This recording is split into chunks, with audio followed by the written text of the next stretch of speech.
오늘은 말라기 7번째 시간이고요. 말라기 2장 17절 말씀 함께 나누도록 하겠습니다.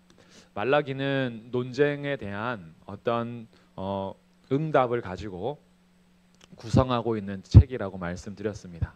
말라기를 통해서 이스라엘 백성들에게 경고하는 메시지를 논쟁을 엮어가면서 그렇게 진행을 하고 있는데, 내가 너희를 사랑한다라고 했을 때 어떻게 우리를 사랑했습니까? 라고 이렇게 따져 묻기도 하고요. 또 너희들이 정말 내가 너희들을 안 받을 거야 라고 했더니 왜 안 받으십니까? 이렇게 따지기도 합니다. 그런지 오늘 2장 17절부터는요, 이 말라기에 등장하는 6번의 논쟁 중에서 4번째 논쟁이 시작되는 그런 첫 절입니다. 4번째 논쟁은 뭐냐면요, 이런 논쟁이에요. 너희가 나를 괴롭게 하는구나. 말로 너희가 나를 괴롭게 한다라고 하니까 백성들이 따집니다. 우리가 어떻게 주를 괴롭혔습니까? 라고 따져요. 그러니까 하나님께서 말씀하십니다. 너희의 말로 나를 괴롭히는데 그 말이 뭐냐면, 하나님은 악을 기뻐하신다.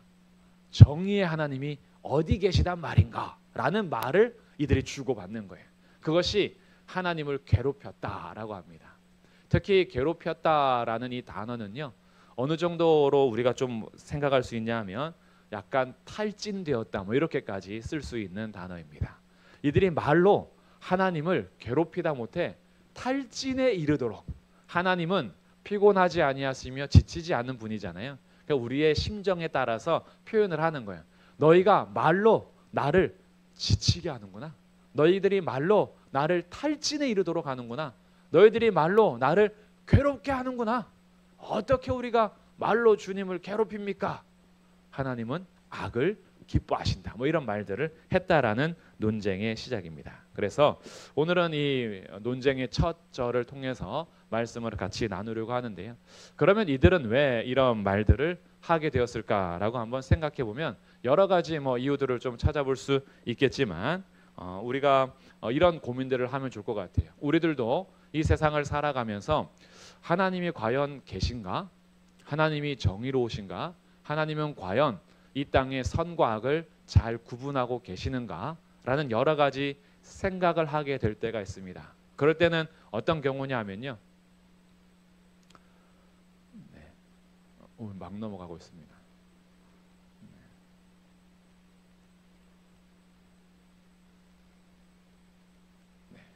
하나님은 악을 좋아하고 기뻐하는 분이다라는 말을 이들이 어떤 경우에서 하게 됐냐 하면, 악인의 형통과 끝없는 죄악의 상황을 보면서 이런 말들을 하게 됐다라고 생각해 볼 수 있겠습니다. 저희들도 이런 경우가 있죠. 하나님을 믿는데 믿는 사람들보다 안 믿는 사람들이 더 형통하는데, 그냥 안 믿는 사람들이 형통한 거는 그러려니 해요. 근데 악한 사람들이 형통합니다. 하나님을 대적하고 하나님을 비방하고 이 땅에서도 인간적이지 못한 사람들이 막 형통해요. 그리고 세상 돌아가는 꼴을 보니까 죄를 져야 잘 살 수 있는 사회인 거야. 착하게 살면 망할 것 같은 거죠. 죄를 져야지만 버틸 수 있는 세상을 살아갈 때에, 그때에 우리들이 이런 말들을 할 수 있는 거예요. 그래서 악인의 형통과 끝없는 죄악의 상황들을 보게 되는 거죠. 지금도 말라기 시대에 포로 귀환하고 나서 이 백성들이 죄악이 만연한 세상을 보고 악인들의 형통한 세상을 보면서 이들의 마음속에서도 악함에 대해서 약간 정당성을 부여하는 이야기들이 서로 오고 갔던 겁니다. 그러면서 어느 정도까지 반응했냐 하면, 하나님이 과연 정의의 하나님이시긴 한 건가? 하나님이 과연 악을 기뻐하시는 분이 아니라면 어찌 악한 사람이 형통할 수 있단 말인가? 이런 말들을 하게 되는 거죠. 그래서 우리들도 피할 수 없는 세상의 불의함과 또 악인들의 형통함과 끝없는 죄악을 보면서 이 말씀을 한번 살펴보면 나는 어떻게 반응하고 있는가라고 생각해 보게 됩니다. 악인의 형통과 끝없는 죄악에서 두 가지의 반응을 찾아볼 수 있는데, 먼저 첫 번째 반응은요, 불신을 표현하고 하나님의 존재를 부정하는 겁니다. 하나님 믿지 못하겠다 이거죠. 정의의 하나님 없다. 그리고 정의의 하나님을 부정하고 불신을 표현하는 것은 결국 하나님의 존재를 부정하는 자리까지 가게 됩니다. 그러니까 무신론자들은 그리고 하나님에 대해서 신에 대해서 조금 비방하고자 하거나 우리의 삶에 대해서 그것을 거역하고자 하는 사람들은 하나님의 존재를 부정하는 이야기들을 많이 하고요. 그런 문구들을 만들어 내기도 합니다. 우리 인간의 자유함과 우리들이 이 땅에서 하고 싶은 대로 살도록 하기 위해서 신의 존재를 부정해 버리는 거죠. 신의 존재를 사라지게 만듭니다. 뭐 영국에서도 있었던 일이고 버스에다 광고를 붙이는 거예요. 그래서 우리 마음대로 살아도 괜찮아. 신이 그런 것에 관심 없어. 뭐 이런 식으로 표현하기도 하고 우리나라에서도 그런 버스 문구가 유행이라기보다는 등장하기도 했었습니다. 버스에 광고비를 들여서 신이 없음에 대해서 표현하기도 하는 일들이 일어나기도 했죠. 그러니 우리가 이 땅을 살아가면서 이 세상의 불의함이나 아니면 부조화 그리고 악함의 그런 죄악들이 형통하고 만연했을 때 이 세상을 창조하신 하나님, 선하신 하나님에 대해서 부정하면서 불신을 표현하는 건 결국에는 하나님의 존재를 부정하는 일까지도 가게 됩니다. 이렇게 반응하는 것이 첫 번째 반응이에요. 근데 이런 반응은 말라기 시대에만 있었던 것은 아닙니다. 유다가 멸망하기 전후를 한번 살짝 비교해 보면 유다의 멸망을 앞두고 스바냐 선지자를 통해서 어떤 말씀이 기록되냐 하면 여호와께서는 복도 내리지 아니하고 화도 내리지 아니하신다. 복과 화에 대해서 하나님은 관심이 없다 뭐 이런 뜻이에요. 복도 내리지 않고 화도 내리지 않고 하나님이 뭘 이렇게 복 주시거나 화를 내리시거나 그런 분이 아니다. 이런 사람들의 표현들이 있는 거예요. 하나님은 이 세상에 관심 없어. 복 주는 것도 아니고 화 주는 것도 아니야. 근데 유다가 멸망했습니다. 그리고 포로로 귀환을 했어요. 포로로 잡혀갔다가 귀환을 했는데 귀환하고 나서 말라기 시대에는 이것이 더 발전해서 이렇게 얘기한 거죠. 하나님은 악을 행하는 자를 더 좋아하신다. 그리고 하나님은 그것을 기쁘게 여기신다. 이렇게 더 극단적으로 발전을 해버린 거예요. 스바냐 시대에는 어떤 표현이냐면 하나님은 선악관의 선과 악에 무관심하신다. 그런데 포로 귀환하고 나서 말라기 시대에는 이것이 더 발전해서 무관심한 게 아니라 하나님은 악을 기뻐하신다. 이렇게 나온 거죠. 오해하시면 안 돼요. 지금 사람들이 그런다는 얘기예요. 사람들이 이렇게 말한다는 거지 진짜로 하나님이 선악에 무관심하고 악을 기뻐하시는 분이 아니죠. 이것은 완전히 하나님을 왜곡하는 말인 겁니다. 자신들의 삶에서 불의한 세상을 보면서 그리고 악인이 형통한 것을 보면서 첫 번째 반응이 이런 것이었던 거죠. 하나님은 이 땅에서 일어나는 선악관에 무관심해. 그러니 복 주는 것도 아니고 화를 내리는 것도 아니야. 그리고 더 발전해서는 가만히 보니까 무관심한 게 아니라 하나님은 악인을 더 기뻐하셔. 악을 행하는 사람들이 복 받잖아. 하나님은 그 악을 행하는 것이 기쁨인가 봐 라고 하면서 결국에는 어디까지 얘기하냐 하면 정의의 하나님이 어디 계시냐 이렇게 얘기합니다. 하나님이 과연 옳으시냐? 하나님이 과연 정의로우시냐? 하나님이 의로우신 분은 맞냐? 이러면서 하나님의 통치도 부정하고 하나님의 존재도 부정하는 자리까지 가게 됩니다. 이 말씀이 2장 17절에 나오는 사람들의 이 반응의 말씀이었던 거죠. 그러니까 이들이 반응으로 하나님의 정의 하나님이 어디 계시냐? 하나님은 악을 더 기뻐하신다라는 말로 하나님을 괴롭혔다라는 말입니다. 하나님이 그래서 얘기하신 거예요. 너희들 왜 이렇게 말로 나를 괴롭게 하느냐? 왜 이렇게 말로 나를 탈진하도록 하느냐? 그랬더니 우리가 어떻게 주님을 괴롭혔습니까? 바로 이런 말들이야. 하나님은 악을 기뻐하신다는 말을 하지 않나? 하나님은 정의 하나님이 아니라고 얘기를 하지 않나? 그러면서 정의 하나님을 부정하면서 자신들의 죄악을 오히려 더 당연시 여기고 악하게 살아도 전혀 문제가 없을 것처럼 악을 조장하고 악인의 형통을 부러워하고 그러니 악하게 사는 것이 전혀 죄책감도 없고 당연하듯이 살아가는 세상의 사회를 만들어가고 있었던 거죠. 이스라엘을 그렇게 타락하면서 경고를 받게 된 겁니다. 이것이 첫 번째 반응이에요. 하나님에 대해서 이 세상의 불의함과 악인의 형통함을 볼 때에 하나님을 불신하는 것, 그리고 하나님의 존재나 하나님의 통치에 대해서 선하지 않게 여기는 것이 첫 번째 반응이라면, 악인의 형통과 끝없는 죄악을 보면서 할 수 있는 두 번째 반응은 무엇인가? 그 두 번째 반응은 어찌하여 그러십니까? 라는 탄식과 기도로 반응할 수가 있습니다. 첫 번째는 주님의 존재를 부정하기 때문에 그냥 우리가 살고 싶은 대로 살아가는 삶의 결과가 나온다면, 두 번째는 하나님 어찌하여 이런 일이 일어납니까? 라고 탄식하며 기도하면 하나님 앞에 나아가게 됩니다. 이렇게 살아갔던 모범된 사례들이 있어요. 첫 번째는 예레미야입니다. 예레미야도 남유다의 이 불의함과 악인들의 형통을 보면서 주님 앞에 탄식하며 기도합니다. 예레미야 12장 1절에서요. 주께서 의로우십니다. 그러나 내가 주께 질문하옵나니 악한 자의 길이 형통하며 반역한 자가 다 평안함은 무슨 까닭입니까?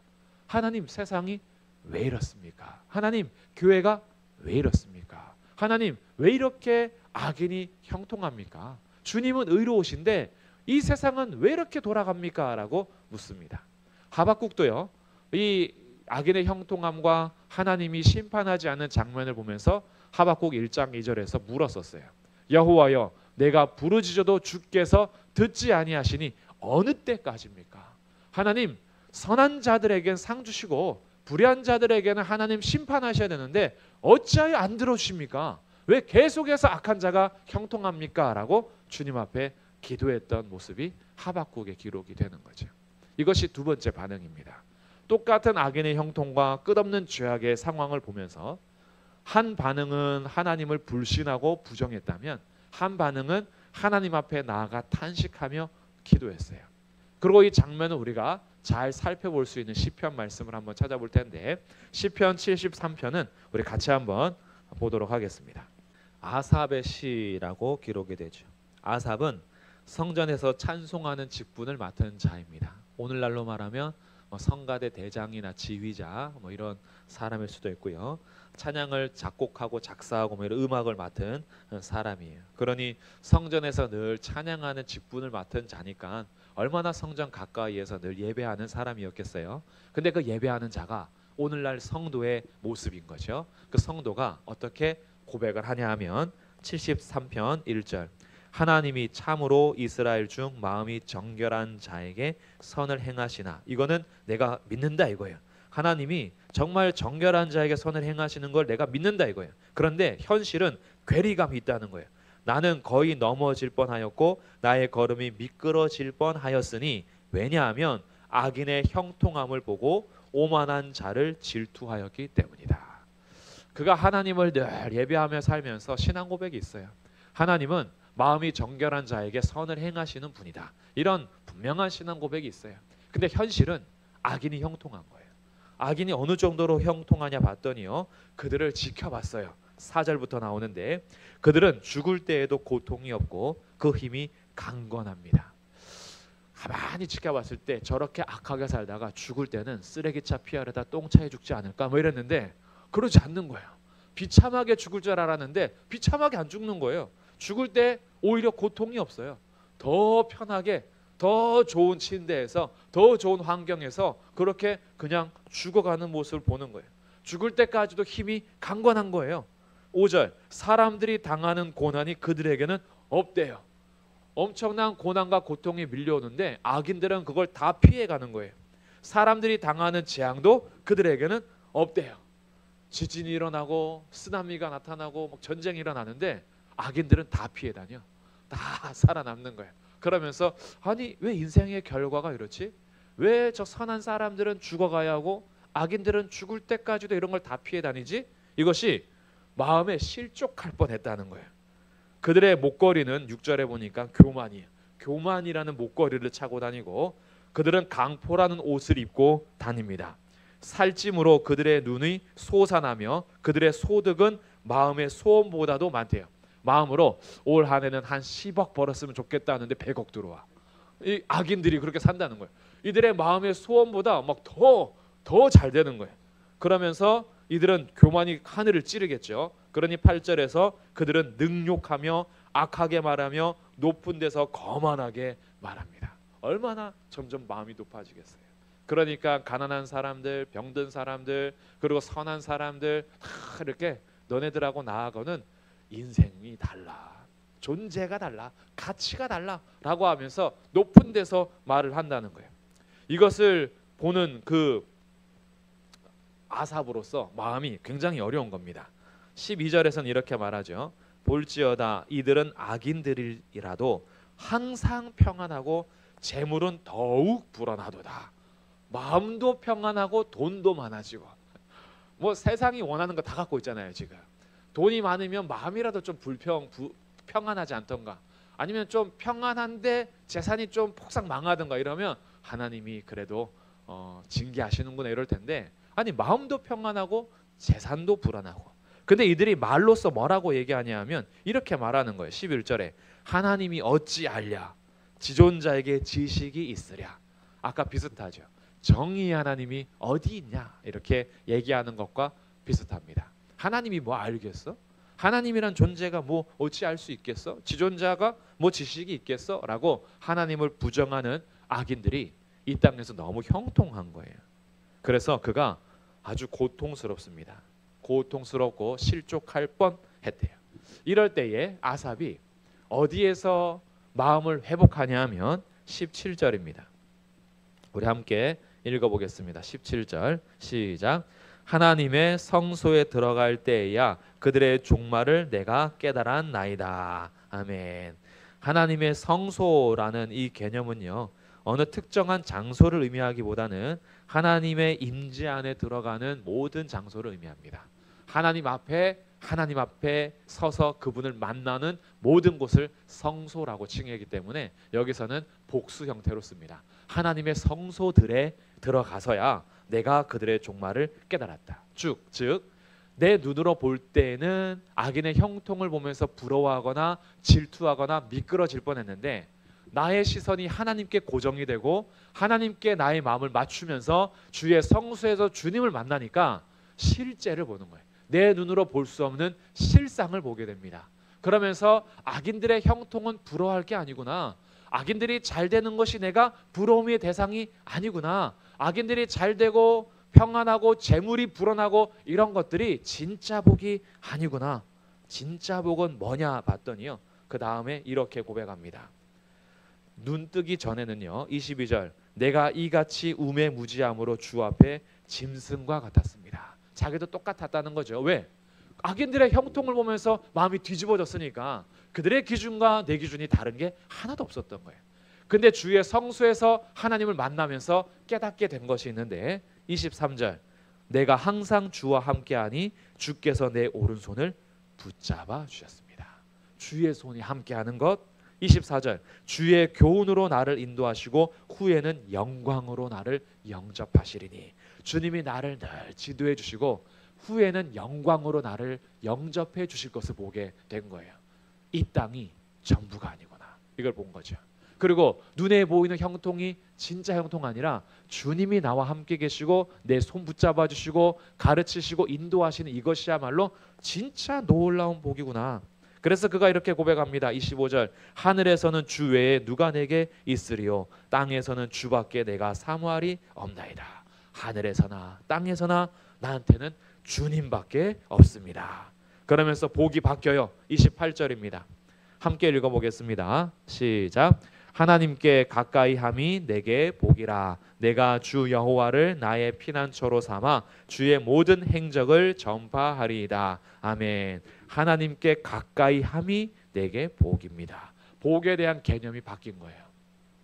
그동안에는 장수하는 것, 재물이 불어나는 것, 이들에게 고통이 없는 것, 그냥 마음이 평안한 것, 고난도 피해가는 것, 재앙이 피해가는 것, 뭐 하기만 하면 잘 되는 것, 마음의 소원보다도 소득이 더 높은 것, 막 이런 것을 부러워하면서 마음이 너무 어려웠던 거예요. 왜 악인들은 저렇게 형통하고 승승장구하는데 왜 의인으로 살아가는 우리들은 이렇게 안 되나? 기준이 세상의 기준이 되다 보니까 마음이 답답해서 미끄러질 뻔했는데, 주의 성소에서 주님을 만나면서 보니까 내게 복이 따로 있다는 걸 알게 됐어요. 내게 복은 주님을 가까이 하는 것이었습니다. 그래서 주님을 가까이 하기 위해서 때로는 우리에게 고난이 있을 수도 있어요. 근데 그 고난이 주님을 찾게 되었다면 그게 나한테 복이 되기 시작한 거예요. 나한테 어려움이 있을 수 있죠. 마음이 평안하지 않아서 답답할 때 있습니다. 그럴 때 세상에 가서 그냥 아무 고통도 없는 것 같고 평안한 것 같은 악인들 보면 고통이 두 배가 될 뿐이에요. 더 배가 아프고 더 답답하고 더 무너집니다. 근데 이 고통의 마음을 가지고 염려되는 마음 가지고 두려워하는 마음 가지고 평안하지 않는 나의 마음을 가지고 주님 앞에 나오면 그 시간이 우리에게 복이 된다라는 거예요. 이게 놀라운 거죠. 세상에 줄 수 있는 것이 아니라 하나님과의 관계 속에서만 누릴 수 있는 것. 근데 그 주님이 항상 내 손을 붙잡아 주시고 나를 교훈으로 인도하시면서 영광으로 영접하신답니다. 그러니 하늘에서든지 땅에서든지 내가 사모하리 주님밖에 없습니다. 이것을 깨달아간 시가 73편의 노래인 거예요. 그러니까 오늘도 우리들에게는 같은 고백을 하게 되는 거죠. 73편의 시를 보면서 우리들이 함께 이제 결론을 맺으려고 합니다. 오늘 2장 17절 말씀은 논쟁을 시작하는 장면이었는데 어찌하여 너희가 나를 괴롭게 하느냐 말로 했을 때 우리가 어떻게 주님을 괴롭게 합니까? 라고 하는 것이 정의의 하나님이 어디 계시냐라는 것이었고요. 하나님께서 이 땅을 통치하는 것을 보면서 오히려 악을 기뻐하시는 분이 아닌가라는 말이 이렇게 하나님을 괴롭게 했어요. 우리들도 이런 상황이 올 수 있다는 말이잖아요. 현실적인 괴리감이 올 때가 있습니다. 하나님을 믿는 나의 믿음과 내가 살아가는 삶 속에서의 갭이 있을 때가 있어요. 분명히 하나님은 신자들에게 약속하신 복이 있고 하나님을 믿고 구하고 기도하는 자에게 약속하신 하나님의 은혜가 있는데 현실 속에서 하나님을 부정하고 오히려 악하게 살아가는 자들이 더 떵떵거리며 살아가는 현실을 보면서 기도해서 뭐하나 이럴 때 찾아옵니다. 믿음이 뭐 중요해? 라고 우리 안에 질문을 던질 때가 있어요. 내가 예배드리러 열심히 가면 뭐하나? 내가 주님 앞에 봉사하면 뭐하나? 남들은 이 시간에 더 잘 나가는데 이 시간에 남들은 더 돈을 버는데 이 시간에 더 높은 자리에 올라가는데 나는 하나님 앞에 예배한다고 나오는 이것이 과연 유익한가? 라는 어떤 괴리감이 올 때가 있습니다. 찾아올 때가 있어요. 그런 현실적인 괴리감이 혹시 찾아올 때요. 그때 두 가지 반응이 있었죠. 첫 번째 반응은 하나님을 불신하고 존재를 부정하는 겁니다. 그러나 두 번째 반응은 탄식하며 기도하는 것이었어요. 우리에게 혹시 믿음의 생활을 하면서 현실적인 괴리감이 찾아올 때 우리들은요. 하나님의 존재에 대한 의문을 가지기보다는 정의의 하나님 앞에 기도할 수 있기를 주님의 이름으로 축복합니다. 이것이 우리가 나아가는 복된 자리인 거예요. 똑같이 괴롭습니다. 똑같이 혼란할 때 있어요. 그러나 이 혼란함을 가지고 하나님의 존재를 부정해 봐야 그건 답이 아니에요. 우리들은 계시는 하나님 앞에 나아가서 하나님 어찌하여 이러십니까? 하나님의 정의의 통치는 언제쯤 이루어질까요? 주님 앞에 나가서 이 마음을 가지고 토로할 때 주님께서는 예레미야에게 응답하셨고 하박국에게 응답하셨고 아삽에게 응답하셨습니다. 오늘 우리들에게도요. 현실적인 괴리감이 느낄 때 기도하면 주님이 응답하여 주십니다. 그러면 우리에게 말씀해 주실 거예요. 그렇게 하기 때문에 우리들은 하나님의 존재를 부정하거나 의문을 갖기보다는 오히려 정의의 하나님 앞에 기도하자는 것이 첫 번째 결론이고요. 두 번째는 선과 복의 개념을 우리도 정돈할 필요가 있습니다. 우리가 세상에서 누리는 것도 복이 맞아요. 복이 아닌 건 아니에요. 우리의 어떤 재정이 더 탄탄해지고 빚진 것들을 다 갚아가고 우리의 생활이 좀 더 부유해지는 것, 그걸 부정하자는 건 아니에요. 하나님은 우리에게 부를 주셔서 우리의 삶을 잘 가꾸어 가길 바라시고 흘러가기를 원하시며 주님께서는 또 필요할 때마다 공급해 주시고 채워 주실 겁니다. 평안이 복이 아닌 건 아니죠. 마음의 평안은 사실은 정말 놀라운 복입니다. 아무리 세상에 가진 것을 다 가지고 있어도요. 마음이 불안하면 그거 정말 복 없는 거죠. 그런데 세상에 가진 것이 없어도 마음이 평안하면요. 그것도 참 놀라운 복인 거예요. 그래서 마음이 평안한 것도 맞아요. 그것도 우리 복이고 또 고난을 피해가는 것 이것도 우리에게 복이 맞습니다. 복이 맞긴 맞는데 우리의 복이라는 개념이 다 세상적으로만 정의가 된다면 그러면 진짜 우리가 추구해야 될 복을 놓칠 수가 있어요. 우리에게 주시는 진짜 본질적인 복은 하나님과 가까이 하는 겁니다. 하나님이 우리와 가까이 하기 위해서 자신의 모든 것을 주셨어요. 그리고 하나님과 가까이 하는 것은 세상에서 계산적으로 되는 것이 아니에요. 돈을 많이 가진다고 가까이 하는 것도 아니고 돈이 없다라고 해서 가까이 못하는 것도 아닙니다. 하나님은 자기를 찾는 자에게 가까이 하십니다. 그렇기 때문에 우리의 삶에서 복의 개념이 제대로 서고 선의 개념이 바르게 선다면 하나님 그분이 선이시고 그 선이신 하나님, 정의의 하나님 앞에 가까이 교제하며 살아갈 수 있는 것, 이것이 우리에게 진정한 기업이 되고 복이 됩니다. 그래서 우리의 영원한 기업은 주님이신 거예요. 주님이 정말 이 세상에서 닳지도 않고 썩지도 않고 끝나지도 않은 영원한 나라가 되어주셔서 우리들을 그 나라 백성 삼아 주신 거예요. 그래서 우리 복의 개념을 좀 정리할 필요가 있어요. 세상에서 그냥 잘 풀리는 것, 고난 없는 것, 뭐만 했다 하면은 막 몇 배씩 거두고 뭐 했다 하면 잘 풀리고 부유해지는 것, 이런 것만을 복으로 삼는다면 그러지 못하는 나의 삶에서는 늘 괴로울 뿐인 거예요. 늘 괴롭습니다. 자꾸 비교가 되니까. 저 사람은 잘 나가는데 왜 나는 안 될까? 이 사람은 이렇게 쭉쭉 나가는데 왜 난 여전히 제자리일까? 왜 저 사람은 돈을 잘 버는데 나는 왜 돈을 못 벌까? 왜 이 사람은 승진하는데 왜 나는 승진이 안 되는 거야? 이런 환경 가지고요, 주님이 계시는 거 맞아?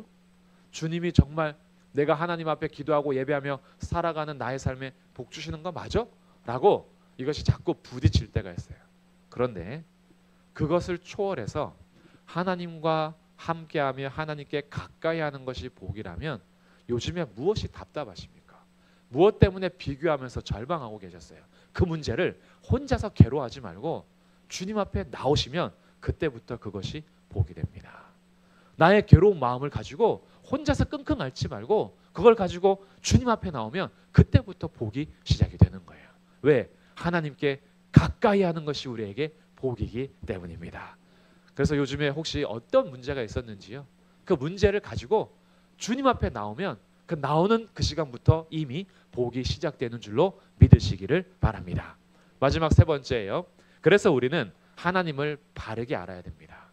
하나님을 오해하고 하나님에 대한 편견을 가지고 하나님을 왜곡하는 건 창세기 때부터 했던 일이에요. 뱀이 아담과 하와를 찾아와서 했던 일이 뭐냐 하면 하나님에 대한 지식을 왜곡시키는 것이었습니다.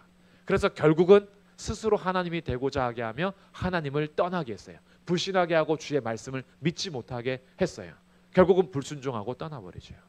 하나님에 대한 지식의 왜곡이 우리에게도 지금 여전히 침투하며 늘 공격합니다. 환경으로 내 마음으로 흔들어버려요. 환경적인 요소로 흔들고 내 마음의 요소로 흔들어버려요. 그렇기 때문에 하나님을 바르게 할 필요가 있는데 환경이나 내 마음 따라 하나님을 상상하지 말고 하나님은 성경을 통해서 자기를 분명하게 가르쳐 주십니다. 그래서 우리는 성경을 통해서 하나님 알기를 힘쓰셔야 합니다. 그래서 내 평생 성경을 가까이 하는 것이 우리가 해야 할 일인 거예요. 요즘에 그래도 저희 교회가 같이 성경 읽기 열심히 하고 있잖아요.